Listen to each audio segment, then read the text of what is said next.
second in this semester's series of workshops on text mining. And so a couple weeks ago, we had a dear friend of mine, Arun, talk about crowdsourcing. That recording is available on my website. If you go to the resources page, I'm also still trying to get it on the McGill Learning Science YouTube channel. So all of these will be recorded to go back to, because these workshops are kind of an overview in what are they and kind of how to. But when it comes time to actually apply this to your own work, you might need a refresher. So what is text data and what is considered a lot? And so again, this semester is all about looking at large amounts of text data. And so text data can be transcripts from video and audio. It can be open-ended responses on surveys. It could be essays or discussion posts. Does anybody else have an example of text data that you collect that's not up here? Or maybe even an example? I got them all. But then what does a lot mean?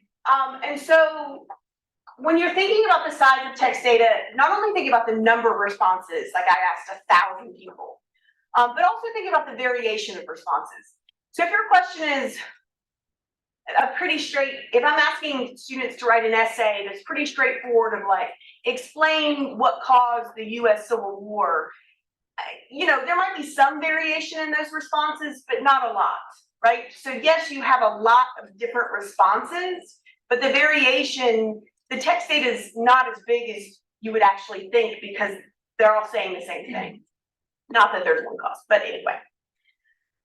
So then what is coding? So the reference text that I will be using most of the day is the, I call it my coding Bible, the coding manual for the qualitative research by Johnny Saldana. The 4th edition is pictured there in blue. I have the 3rd edition. It still works great. I highly recommend it. And so coding is about assigning a word or phrase to a portion of text or video. I personally like to transcribe all the videos, add in some context, but some people will code videos directly, like add a tag onto a video segment. It's also cheaper that way and less time consuming because transcripts take a lot of money and time. And so I really like this phrase that coding is this critical link between data collection and then their explanation of meaning. So you have data, and then to make meaning of it, we're going to engage in coding. And so then there's this inductive versus deductive kind of coding, where inductive is more defining the code book as you go, or more emergent coding, and deductive is restricted to a predefined code book or a priori. And so different people have different thoughts on these. I tend to use both, a mix of, so when I study self-regulated learning, for example, and I'm coding for phases, there's 4 pretty well-documented phases that I use a priori, but then on something like strategies that hasn't been documented well, I might do that open-ended or emergent coding just to see what else is out there. So then the next question is, what are analytic memos? So these are kind of like researcher journal entries. They're brain dump. So as you're reading through the data and as you're coding, it's really important to make notes as you go of participants, phenomenon, and different processes that you see. And so this kind of shows that you'll be thinking and you'll be writing notes and you're thinking some more. And as you start to see patterns emerge, you want to make sure you write them down. So why are they important? Is they provide context to the data. Again, they help you to see those patterns. They inform the development of the coding system, especially when it's emergent, and then highlights the evolution of the understanding of a phenomenon. So what is code mapping? I'm sorry I don't have animations. I always yell at people for not doing that, and then I didn't do it. So this is taken from Saldana's newest edition. And so code mapping is organizing codes, bringing meaning and structure and order to data. So it's iterative categorizations of coded data. So you start with this inductive coding, you just put on the codes, you don't worry about overlapping. And one really interesting thing about this is you can do it with one coder. Usually with deductive coding, you really want to have two coders and iterate. This is a bit different in that I usually see it with one coder, but I always suggest an auditor, having somebody check for accuracy, consistency, and make sure that it's backed by theory, just to improve the rigor. But the steps for code mapping, which we're going to walk through today, is you have your data, and then you're going to turn those into codes. Then you're going to sort your codes into categories, categories into themes, and then your themes into assertions or theory. So today's is going to be very qualitative. Some of the later workshops are going to be a more quantitative approach to text mining.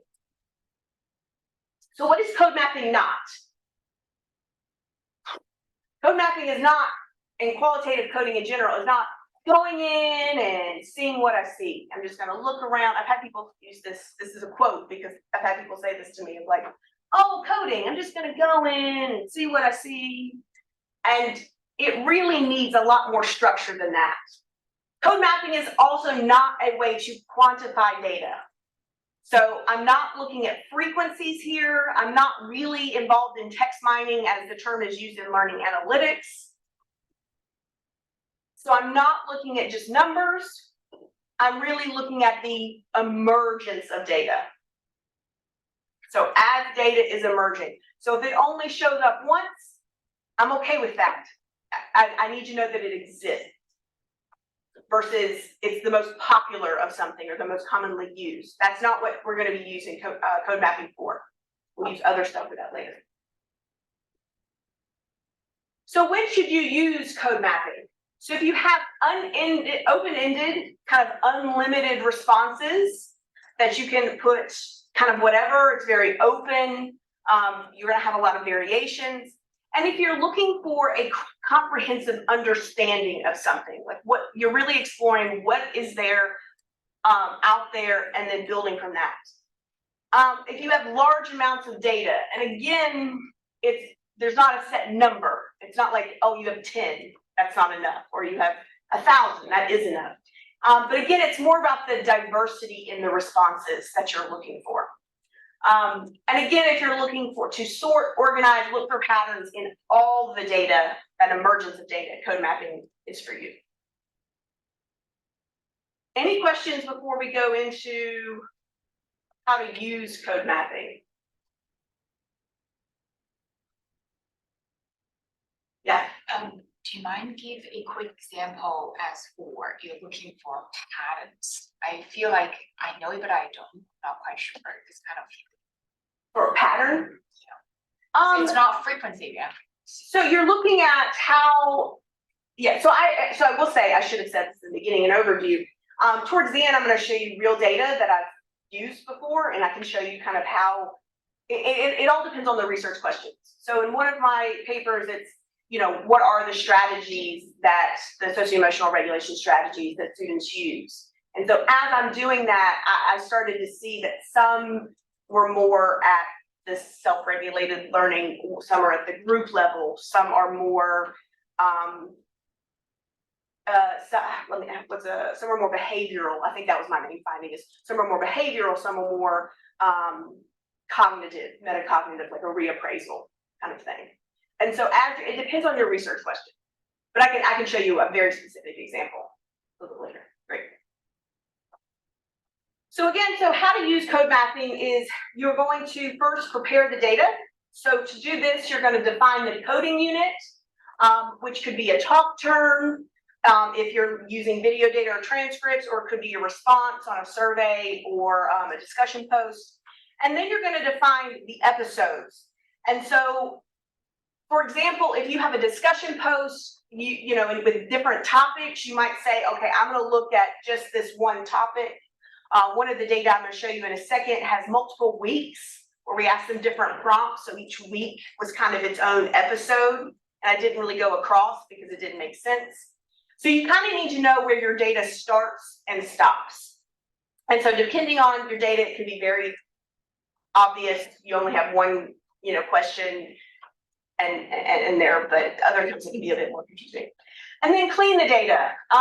So again, you can compile all the data, but you really only want to keep what's necessary. So if you have, for example, if you have all the survey responses and then you have this one open-ended, I'm not saying delete those other ones, but to clean the data for this specific analysis, you might want to create a new file and get rid of all the stuff that you don't need for this specific question. And then you can color code, like you'll see some color coding in mine about different times of year we collected it or different age groups. And then you want to code. So you want to code each unit. You want to try to match the wording of previous codes when possible, but it's not important. There is a step in there where you're going to fix that. You want to make the analytic memos as you go. And then you want to compile all the codes per episode. So if it's by week or by class or whatever you want to do, you want to compile all of them. And that's when you're going to refine, remove, or duplicate, or refine or remove duplicate codes. So for example, if you have something like you put monitoring as one code, but then in another place you put monitor, and you're talking about the same thing, you just want to rename it so that it's one code. Then you're going to put the codes into categories. Again, I'm going to show you how to do that, and then the categories into themes. Easy. The big question I get asked is how many of each? And so some people want to do like 2 total. Some want to show like 15. And I think, again, it comes down to your research question and to the patterns that you're seeing. I don't like to put limits on this because it is about emergent codes, but I do think that I do have a suggestion of like less than 10, usually 3 to 7 on all of them. But the big question I get is, where's the theory? So especially with emergent codes, I just go in there and I see what I see and I just put a little label on it. But it's really important to think about the theory. So the first place you'll find your theory is in your purpose, research questions, aims, etc. What are you looking for? You'll find the theory in your analytic memos. The theory should be at the front of your brain when you're doing all of this. You'll see the theory in your codes. You'll see the theory in your categories. You'll see the theory in your themes. And then if you decide to do the assertions, interpretations, kind of like a grounded theory approach, you'll see it there.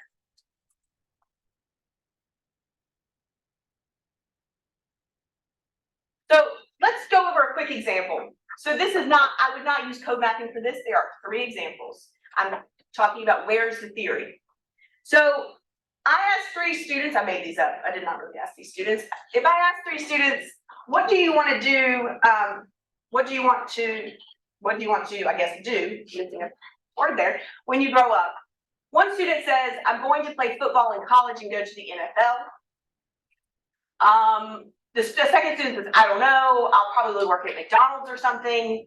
And then the third student says, my dad wants me to take over his store, but I might go to business school first. If I asked you all to code this, there'd be some overlaps, but it would all look different. I could code, for example, how many words they said, if that was something that was actually important to me, right? Depending on my research question. I could code, what else could I code? Any ideas? Aim. Like career aspiration. Career aspiration. So what specific career do they want? Again, this comes down to my research question. I purposely left that out. So, option 1, career goals. So my research question is, what career goals do students set for them at this certain time? And so I would code this one, professional sports. I would code this one, fast food. I would code this one, retail. And so then, those are my codes, and again, I'm having hundreds of these. Maybe when I get from codes into categories, fast food and retail have some overlap, right?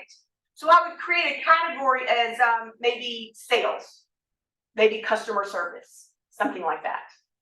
Professional sports, maybe I want to say football, and maybe there's other ones that would, maybe I would be more specific in my codes. But then option 2, what about certainty? What if I'm like, how certain are students about their job aspirations at this age? These are horrible questions, but hopefully you're getting the point. So student 1 is very certain. This is what I'm going to do. Student 2 is uncertain.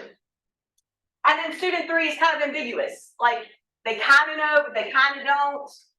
Do you see how I can code those different based on my questions, based on the different theories?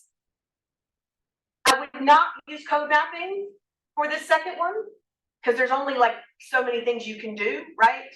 This is more of a deductive coding approach that would be based on theory. But I just wanted to show you that how important the theory is into how you code. All right, so I'm going to take a second and pause for questions and get a drink before I show you an example of code mapping with some real data. Any questions?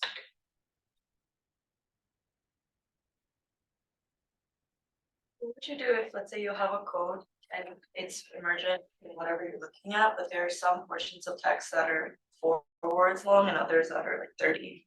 How do you organize that data? So so the question is basically different. The different units of data are different sizes. So what you're asking, like some are responses are 4 words, some are 3, and how do you account for that? My question would be do you account for that? Just how you organize it in a way to look back at it later, because it's much easier when there's similar chunks? I would say that it depends on your research questions. So it's possible that the length of it matters, and then other parts might not. And so that actually comes up in this. I'll show you in this example. But that's a really great question. So this study came from, and I do have permission to share the data. It's always important when you're discussing that.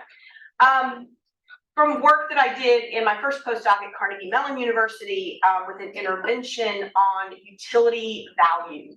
And so that's how much you find usefulness or value in learning something. And in this case, it was math. So very quickly, just for some context, the aims of this study, what we tried to do is understand how students think about utility of that, utility value of math in their own lives. The thing I'm talking about with you today is going to be exploring students' written responses related to their use of math in various contexts. And then we also did a thematic analysis, which I can show you later. I think that it's in the slides, which I'll share. They're just hidden, to determine what kinds of quote framing might be best suited to facilitate productive UD reflection. So for example, in this one, we set where we collected the data in cognitive tutors, I think we said that they had to put at least 7 words. But one of our main thematic findings was the descriptive level of how in-depth different ages talked about these. And that was important to look at that, that length or how many words they used. So we had 234 pre-algebra and algebra students from middle and high schools, 5 different schools in the Northeast US, and across 2 different semesters. And so what they would do is they would do a utility value intervention before doing math, and each week we asked them a different prompt related to utility value. So week 2 was, how do you think you might use math outside of school? Week 3 was, how could you use math in your other classes or in future classes? And then week 4 was, after graduating, how do you think you might use the math that you learned in high school? And so we gave them a series of quotes from students and then they chose which one they liked best to help them kind of model how to write a response. And then they wrote their own. And so we used inductive or emergent coding. We used one coder, that was me, and an auditor. The coding unit was the response. And so in this, each response had between 0 and 6 codes. So as you will see, some talked a lot about a lot, and some talked not a lot about nothing. And then we decided, instead of putting them all together, since each week asked a different prompt, these are by weeks, but we did combine across semesters, courses, and grades to get an idea of the bigger picture. That's why we did the thematic analysis to kind of compare those different ones though. So again, we use code mapping to transform the data. And then we only included responses related to the weekly prompts. So in week 4, if they talked about something that was kind of related to week 3, but not related to week 4, we didn't include it in week 4. But again, most of them were captured. They talked about money and paying bills a lot, even in school, paying lunch money. And again, if you're interested, you'll have access to this, but we looked at the similarities and differences within and between our themes for each prompt and then across prompts. So let's look at the data. This is what you paid for. So this is kind of a mess. So let me go back here and we'll take a, does anybody, first one that I hear, have a choice? Week 2, week 3, week 4? Anybody that they want to see? They feel real passionate about? Week 3? 3, there it is. I just need to say something. All right, so week 3, you can see at the bottom, and so I use an Excel. And so one of the reasons I wanted to show you how this set of data is that we use Excel, which is very accessible. In some of my other work, we used Max QDA, which is my favorite, but very pricey and not as accessible. So in here, we separated, so here's all of the different choices from week 3 from the fall students, and you can see I've deleted a lot of the data that you didn't need. You didn't need to know their usernames, etc. So I just kept what I needed. I color coded. I think green was high school, and so then in the fall I have maybe I forget the colors, but blue was pre-algebra, and then maybe orange was algebra. I do not remember, but it had a significance at that time. And so again, since I combined them across, what I did was I literally copied and pasted. So I went through here, and so let's look at this first one. Remember the question is, how do you use math in your other classes or in your future classes? And so this, I do believe, is high school students. I can use math in other classes such as biology, chemistry, and engineering when I'm building things, creating formulas, and balancing equations. So I listed everything. So my first code was biology, and then a chemistry, then engineering, then building things. I used their terms exactly. Creating formulas, balancing equations. I only had 5, and yet I was like, oh, they won't go past 5. They sure did. So I literally am just taking what they said and pulling it out, the parts that they need. This one, I think was, I don't remember what happened with that was red, but let me give you an example of one with none. Oh, most of them. So here's one that's just science, adding something. Okay, so you see the different levels of specificity. And here, and there's one about my favorite one. Let's see if I spelled Punnett Square right.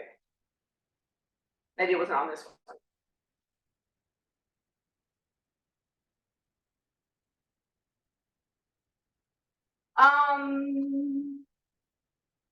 Yeah, so I also use math in biology class. For example, I need to calculate how much chromosome are in cells and how many are in other people's cells, and then add up the total number of different genotypes and phenotypes in monohybrid and right, versus the other kid that said science. Okay, so there's a thematic piece there, but right now I just want to know how students are thinking about using math. So this one had a lot of codes. French made it. I would not have thought. But I use math when I'm making a weather expression for a French class to change from Fahrenheit to Celsius. I'll save you my thoughts on Fahrenheit. But then you can see some here. It won't help me. I'll learn the math stuff differently in other classes. Okay. So it didn't get a code, but it should have gotten. Oh, it didn't. an analytic memo that said negative. I marked those on the other ones, the ones that said, I'll never use this. I really don't know because I don't know B, no H. I mean, random stuff. NA. Then you'll see some that just have like this kind of stuff because there was a word limit, and when they didn't realize that if they didn't put spaces in between that, it didn't count as different words. So, joke's on you. But they did actually have, so they didn't have anything. Sometimes they put something and then the rest was mistake. So that's what the data looked like. So then what I did is I copied every single code and I moved it here. Every single one. So I started with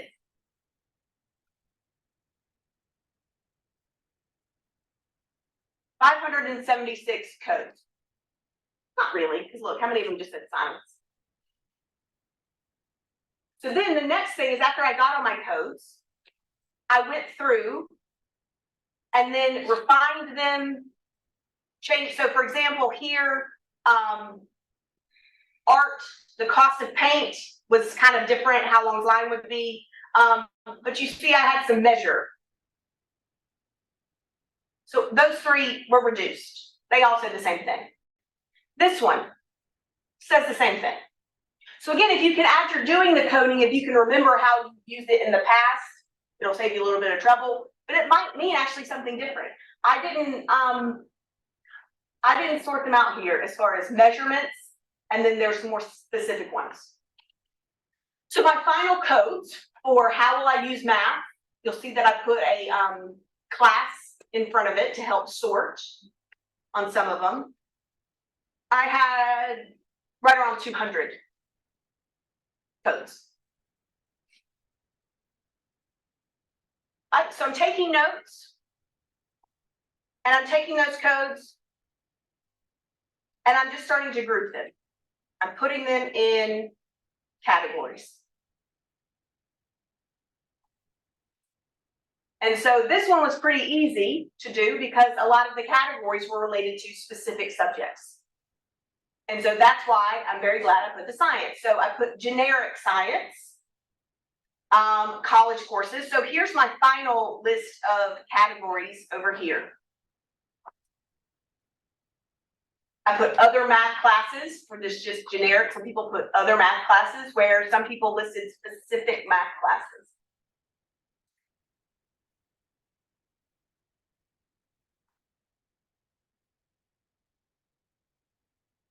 So then looking at these categories, this one's a little bit easier because there's, let's see, less than 30, it wouldn't be 30, but, oh, well, about 30. What are some ways that we can categorize these categories into themes? How do some of these fit together?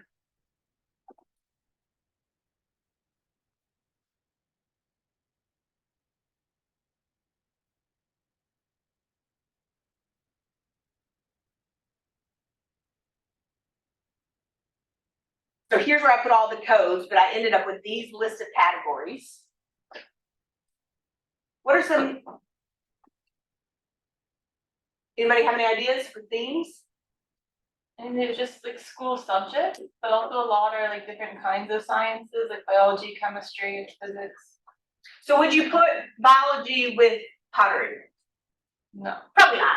You could make a case, because theoretically, those are often studied different. They have to, do you see what I'm saying? Like about, and again, that's theory light, okay? But it's also a little bit of common sense. In that, like, those are different, how I use math, and those are very different. So then I came up with my themes. I put arts together. I know this is very small. I put, again, I use my background in teaching and curriculum to common electives. So the art had its own. Some people might put art as a common elective, but because there was so many details in art, I've kept that separate. Common electives. This idea of everyday school, like grades, tests, sports, kind of like a catch-all.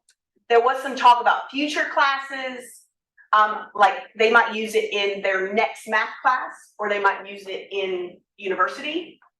Other core classes, STEM STEM was the easiest one. And then trade and technical classes. So in order to do this, I had to have some sort of knowledge of like a school, like what are the different classes they have in school, how are these organized? And those informed how I did this. So you chose the most boring one, but that's okay, I think. So then here's what they look like. So in week 2, using math outside of school, there were 215 codes, 37 categories, and so the codes you don't see on here, but these little blocks are the categories, and then 6 themes across. So when I asked students how they use math outside of school, they talked about general math, life skills, money, recreation, sports, trade skills, and more. So then how can I use this? So then, yay, I did all this work and I'm putting stuff together. How can I use this information?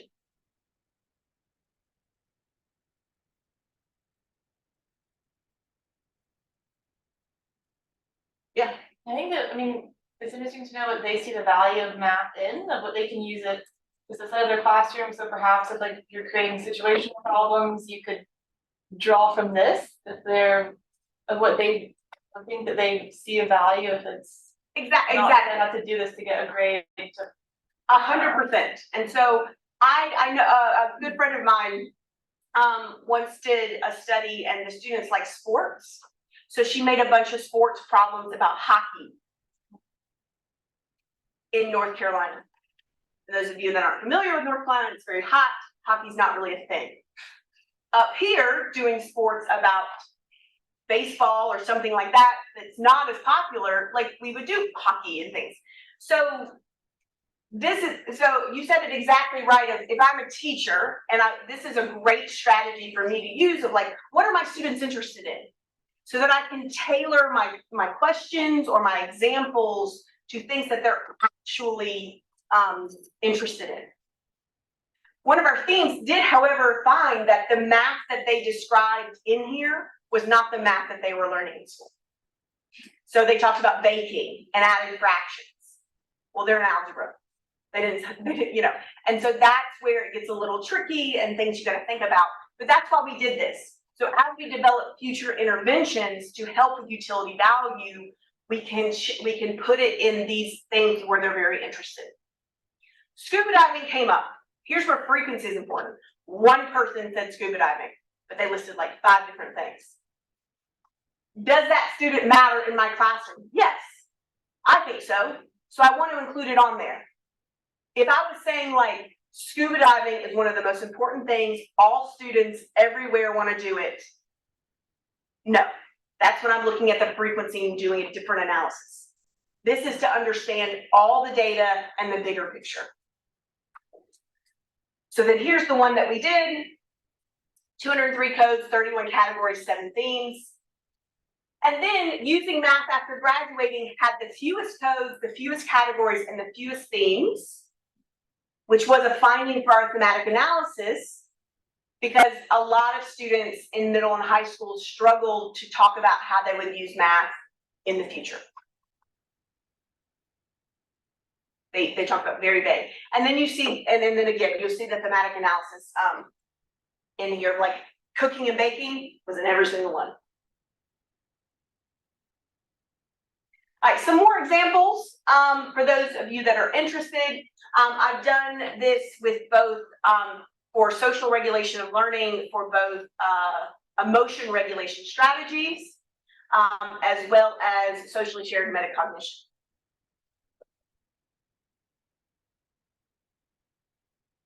And so if you're interested in applying these methods, you can use it on your own text-based data. If you need data, I know that the methods committee at the Faculty of Education is collecting a survey and needs help with this. So if you would like to practice this, I can get you some data. And so you just need to email me if I'm interested in that. So that's all I have, but we have plenty of time for more questions. I can show you more data. Anything that you need. We can leave it. So you said that the purpose of this isn't to get like frequencies or have like a quantitative like account, but could you follow these same methods and use it to get quantitative data? Like why would you, is that just called something different? And so we're gonna talk more about that in a couple weeks, I think, because the dates, I think the first is text mining. And so we'll look at like a learning analytics approach, which just uses, so it's two different things. So a lot of and I'll compare it then, the learning analytic approach to text mining might miss some things. And so this, you really are coding every single line, so you can hopefully see the very intense process that's involved here. 100% you can do frequency. So going back to my data, you know, here are the codes. And so you can see science, oh sorry, that was here, you know, biology. And the color coding is important, like, because I'm pretty sure green were my high school students who were taking biology, right? I did not see biology. I think maybe, again, I don't remember the codes, the colors, but like this might have been my ninth grade in the spring or something, but my eighth graders weren't talking about biology. Not surprising, right? And so, you know, that is interesting to look at, like who is talking about what, right? And again, we're designing interventions for bigger groups, so that's why we combine them.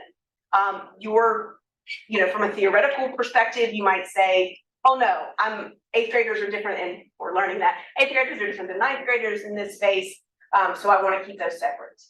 But 100% you could code every time, you know, someone says chemistry or something like that. Most people, however, and again, we'll talk about that, go straight from the original data to see how many times the word chemistry shows up. Because, you know, for example, in the Punnett squares, I think they said biology, but if they didn't, I still coded that as biology because I know what they're talking about. But did they specifically say biology? And so that's where it gets a little tricky of, you know, how much inference, and that's why you want that auditor. But 100% you can do that depending on what your questions are. And sure enough, after we did our thematic analysis, those questions came up, right? Now that we see and we're designing more scenarios and more quotes and things like that, you know, when I go to my themes, I can do any of these, but I need to really maybe not just scuba diving, you know, kind of thing, and seeing how many said different things. The other thing to compare it to is some of them were just pretty much repeating the examples we gave. So there were a lot of building on there, but one of the examples was like building a birdhouse or something like that. So a lot of context to consider and think about. Whereas in the text mining, sometimes they don't do enough context. I'm not going to say ignore context, but you could. Is that helpful? Yes. Okay. So you mentioned inference. What if there are multiple raters and it's really difficult to establish any kind of inter-rater reliability because they just have too much disagreement? So that's where it gets really tricky. And that's why I've never actually done this with two coders. And I think that's, so on this one, it's a little bit more straightforward, right? So what are they talking about? I think if you know, here it says I use biology, chemistry, we probably have pretty high inter-rater reliability here, because we're just taking what they said and then later compiling it. And so because it's not, so I use, again, there's some thoughts on this. When you're using a priori codes that have a definition and you're making more inference about what they're doing in that. So for example, you know, if I'm coding for monitoring, like what they're doing and the behaviors, that requires a bit more inference, then I always do usually recommend a second coder. Here though, this one, I really only brought the auditor in to the categories and themes, because I'm coding basic math. I'm literally just pulling out the meaningful pieces. Which again, some people are gonna hate on qualitative anyway, but some people push back. When you're doing code mapping though, when I did my strategies, for example, that one did require much more code. And so how we did that is anytime we saw a socio-emotional regulation strategy, we just coded it, socio-emotional regulation strategy. And then we iterated that they were regulating, and then iterated that kind of stuff. And then as we went back through and we coded what the strategy actually was. So we didn't code every single line for a strategy. We first said, yes, they're talking about a strategy, or they're using a strategy. And so that one, if I'm remembering correctly, I think we either did it together because it's emergent. We don't need to match, but it needs to make sense. And so that's why I always recommend the auditor. And so I think went through, either we did it together or we did part of it together. I'd have to go back and look at the method section of that paper. But at the very least, I'm like, okay, here's my list of strategies. Here's the strategy. And they said, yep, that's what that is. And she put her notes in red of like, that's not what I would call this, or something like that. And then before we move to the next phase, everything goes through an auditor of like, does this make sense? And so what I like about this is, as you're moving into your dissertation and it gets a little tricky about, can you use a second coder on something like that? This is something I did for my dissertation. The auditor was nice, and then I also got feedback from my advisor and stuff like that. But it is a bit different. And I think you do have to get out in front of it. You can't just say, oh, we just would use one coder, that kind of thing. But you see this more emergent coding. Did it help / convince? I know. So again, those of you that are like very quantitative, it's going to be harder for me to convince you to use this. Because I can convince you, I think, in a couple of weeks to use, because it's quantifying qualitative data. I was wondering if you can use the data like in week 4 to predict the students' future career, like how maybe the careers will come up with the math. I mean, you could. So that wasn't the question here. And so that is a really great question about just kind of research questions in data design. And I mean, too, we could also look, for example, we could code this data for how specific they talk about it, and then give that a code of like high, medium, and low, and then change that to a number, 3, 2, 1, and then look at how that predicts performance in math. So the ones that were more specific about how they could use math had a higher learning gains. But that is something I would double code, because I rated it as high, you rated it as medium, then we need to iterate and come up with our final answer. But again, that's all about quantifying the codes. So here, these are for my truly qualitative, exploration-minded people of like what exists in this space. And so this had, and again, this gets into that kind of grounded theory of like, we don't know. We haven't done this. That's why we're exploring it. We don't know about socio group level and individual level emotion regulation strategies. There's not a list. That's why we did this in Fable. Yeah. Can you talk about the differences between this and thematic analysis, or how they're related? Do you use thematic after this? Yeah, so I've got time to show those slides. And again, I'll put this on my website too. So the thematic analysis so the code mapping is really showing me like what is there. And the thematic analysis is comparing them. And so I know it's small.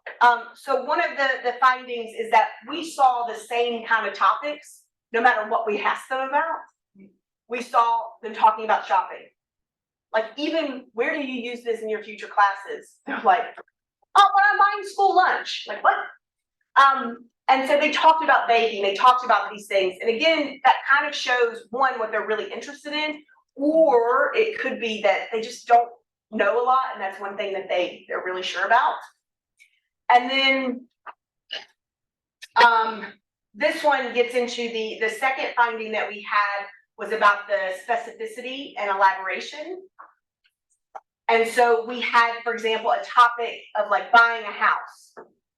So some people said buy a house, and others said buying a house is a big one, knowing taxes. So what I said earlier about like the level of detail.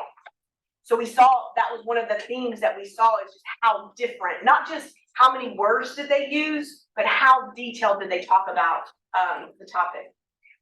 And then again, the way they talked about classes, science versus in biology class, there's nothing squirrel.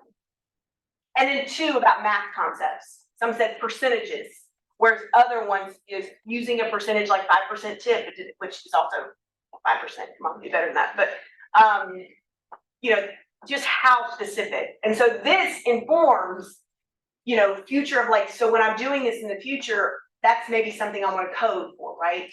And I can do that and then look at how specific they were on here connected to performance or something like that. Because I would hypothesize that those who can specifically talk about using math might perform better on math assessments. I don't know. And then here was the other really big finding is that most of these topics did not relate to the specific algebra content from class, which could inform how I write my questions to be like, how would you use this in algebra? You know, or how would you use the algebra that you're using, or maybe give them a specific topic like solving systems of equations in, you know, whatever.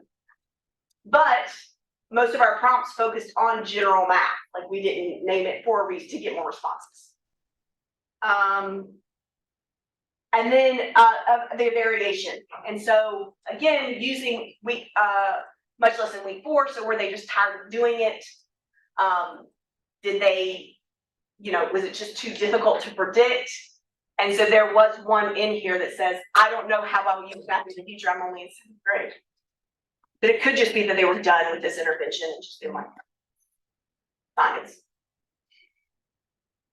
And so yeah, so the conclusions from this study for the big one is we had the code mapping results and the code mapping methodology, but then these thematic results as well that looked, so the code mapping helped me organize my data to then be able to compare across the different results. I can compare, I didn't hear, but I can compare across the different grades.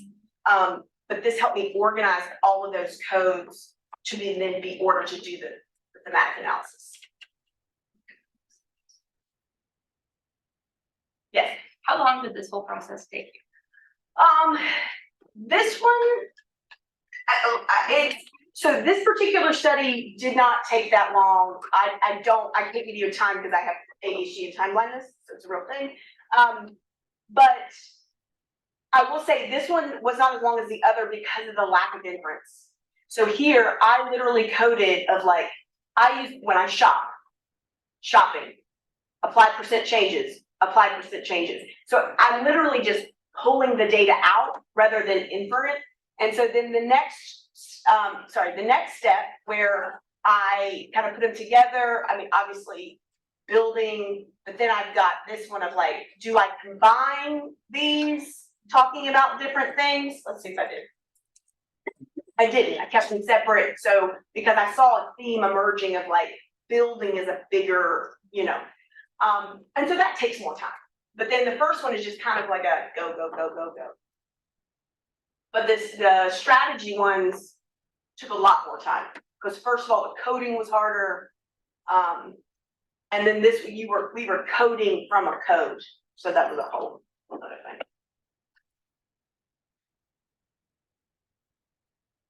But I mean, yeah, so it'll depend on how rich your data is and things like that. And this was also my 3rd or 4th time doing it. The first time's always the longest. Any other questions?